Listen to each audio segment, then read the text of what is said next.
শহর চরপাড়া মোড় থেকে বাইপাস পর্যন্ত এই লাইটিং ব্যবস্থা চালু করা হয়েছিল। কিছুদিন পূর্বে বাইপাসের শিকারীকান্দা থেকে বেলতলি পর্যন্ত সিটি কর্পোরেশনের সীমানা যতটুকু পর্যন্ত আছে সেই জায়গা পর্যন্ত সেই লাইটিং সম্প্রসারিত করা হয়েছে।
পর আমরা একটি চমৎকার জার্নি উপভোগ করলাম। আর এই জার্নির জন্য যে জিনিস সবচেয়ে যে প্রশংসার দাবিদার সেটা হচ্ছে ময়মনসিংহ সিটি কর্পোরেশন এরকম একটি চমৎকার পরিবেশ দেওয়ার জন্য ময়মনসিংহ সিটি কর্পোরেশনকে ধন্যবাদ জ্ঞাপন করছে এবং ধন্যবাদ জ্ঞাপন করছে আমাদের ময়মনসিংহের নগর পিতা জনাব ইকরামুল হক চিচু মহোদয়কে। আমরা দেখতে পাচ্ছি যে দুইটা কালারের লাইট চেষ্টা করতে সমস্যা কি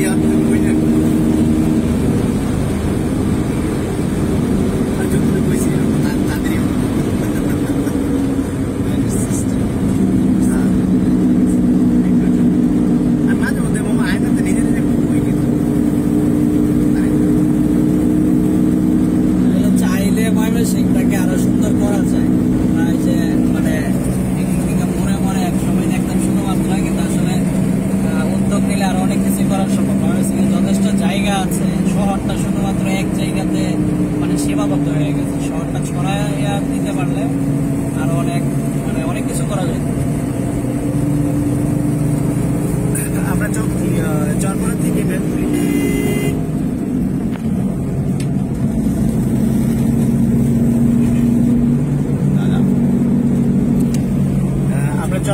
বেলতলিতে যে সৌন্দর্য দেখতে পাচ্ছি রাতের, আসলে রাতটা খুবই সুন্দর হয়েছে। এই সৌন্দর্যের জন্য যে লাইটগুলো কত মনোমুগ্ধকর ভাবে জ্বলছে। আর এই সৌন্দর্য আমরা ময়মনসিংহ সিটি কর্পোরেশনের কাছে আবেদন জানাই যে এই সৌন্দর্য যেন ময়মনসিংহ থেকে যে সৌম্যগঞ্জের দিকেও করা হয় এবং ময়মনসিংহের যে ঐতিহ্যবাহী ব্রিজ আছে এবং আমাদের যে রেল ব্রিজটা ওটা যদি আরো সুন্দরভাবে ডেকোরেশন করা হয় তাহলে ওই ব্রিজটা আরো সৌন্দর্যের দাবি রাখে। তাই আমরা ময়মনসিংহ সিটি কর্পোরেশনের কাছে যে তার সৌন্দর্য বর্ধনের জন্য আবেদন জানাচ্ছি।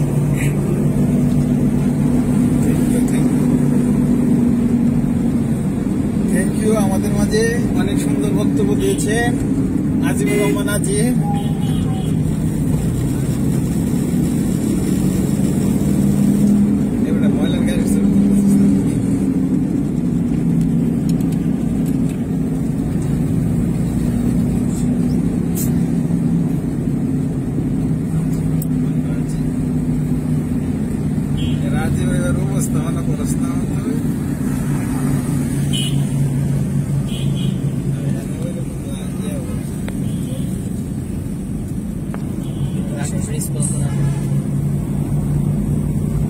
তাহলে এটার সাথে ওই ব্রিজের দিকে গিয়ে ওইটার ছবিটা তুলে বলে